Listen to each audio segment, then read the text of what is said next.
قرآن پاک کې الله بلا کې په دې باندې قسم اخیستی دی الہ العالمین و ازما دې قسم می په هغه سهار باندې د اختر چې د اختر د ورځې سهار راځي او زما دې قسم می الله تعالی بلا کې په دغه له سورج باندې چې د اختر په ورځ کې راځي په دغه له سورج باندې زما قسم او یا د اختر د سهار په لمانځه دې می قسم می او په دغه له سورج د ذل حجې دې می قسم می نبی کریم صلی الله علیه و آله وسلم مبارک شي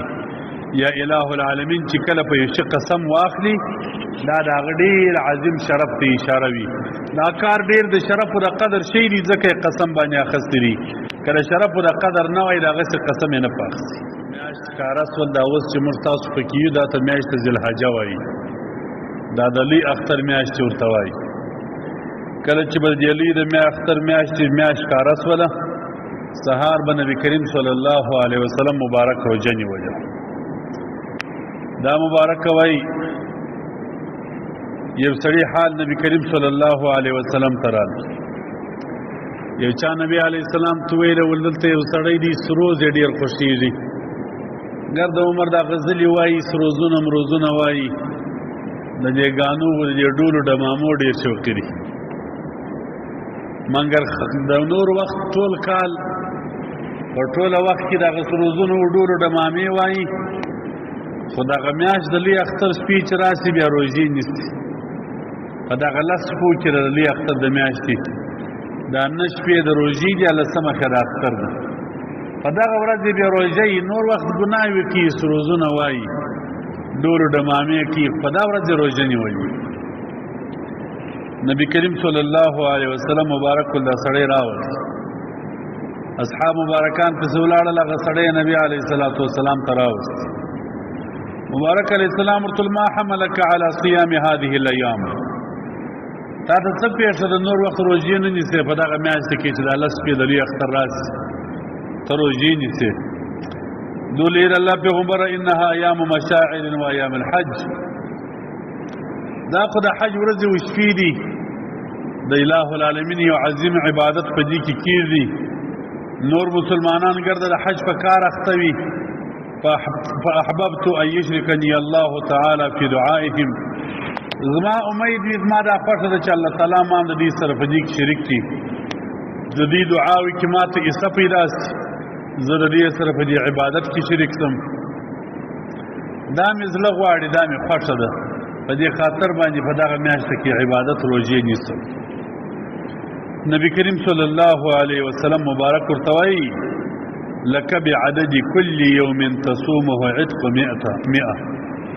ته چې دا هر ورځ روژه نیسې دا ستا د دې اخلاص په خاطر دا ستا د دې نیت په خاطر الله بلا کې په د هرې روژې په بدل کې دومره اجر او ثواب درکوي لکه یوم رئی چې ازادې نه بلکې یوم رئی لام نه لکه سل مریان چې آزاد کې د هرې روژې په بدل کې به الہ العالمین دومره اجر درکوي چې ته د دې ورځې احترام ساتې د دې کال احترام ساتې بیا په دې ورځو کې یوه ورځ د عرفات ته په هغه ورځ کې بیا روژه ونیول بیا به الہ العالمین دونه ثواب درکړي لکه یو کال در مخه یو کال وروسته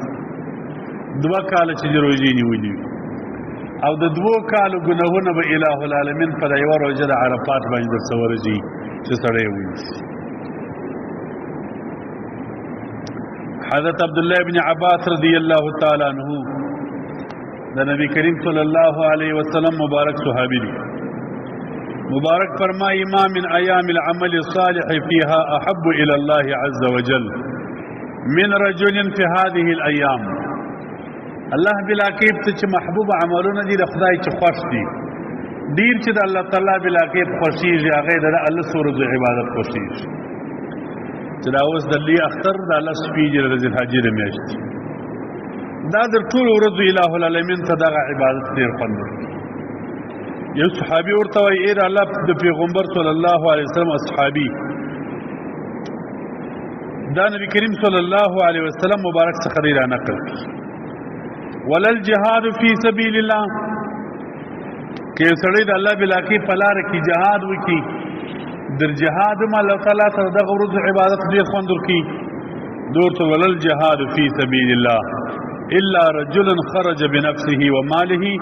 فلم يرجع بذلك بشيء. مجاهد چې جهاد کوي خو په دې ورځو کې نور عبادت نه کوي، دغه مجاهد دغه سړی عبادت چې په دغه ورځو کې خاص په دې لس ورځو کې عبادت کوي، هغه د مجاهد د جهاد هم ثواب ډېر لري.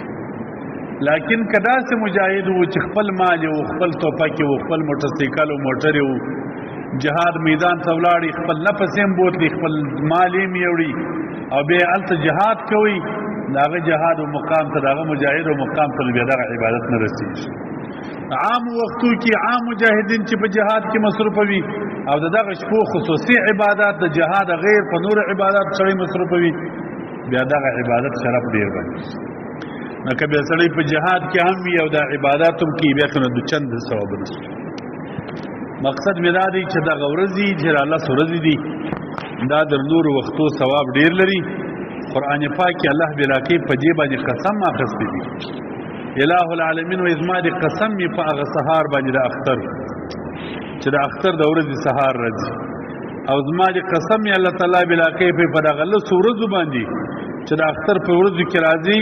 په دغه لس ورځو باندې زما قسم، او یا د اختر د سهار په لمانځه دی می قسم می، او په دغه لس ورځو د ذوالحجې دی می قسم می. نبی کریم صلی الله علیه و آله وسلم مبارک شي یا الہ العالمین چې کله په یو شي قسم واخلي دا د هغه ډېر عظیم شرف ته اشاره وي. دا کار ډېر د شرف او د قدر شی دی ځکه قسم باندې اخیستی دي، کله شرف او د قدر نه وای د هغه څه قسم یې نه پاخسي.